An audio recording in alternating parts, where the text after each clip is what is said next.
This is video 7 for Chapter 6 Bone in Anatomy and Physiology. So we're going to go over our second type of bone, and that is spongy bone.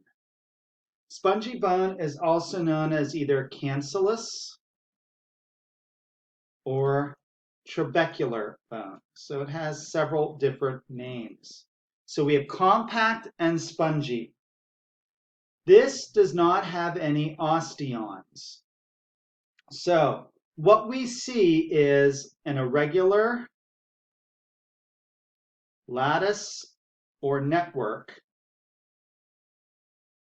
of bone columns called trabeculae.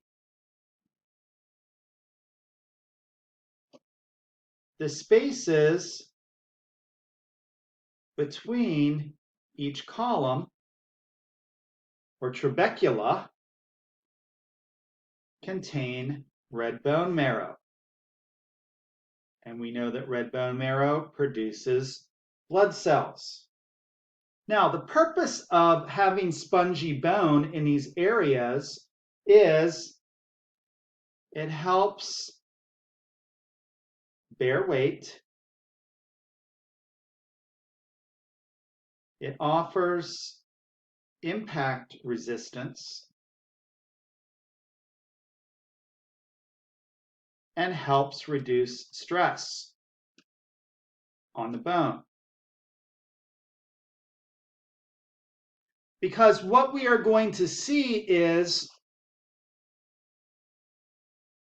trabeculae can realign along stress lines.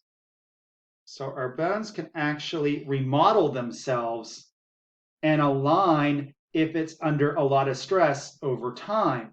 So it builds up these bone columns. So we're going to go back to that diagram that we had last video, and we're going to look at the spongy bone because that spongy bone is showing over here.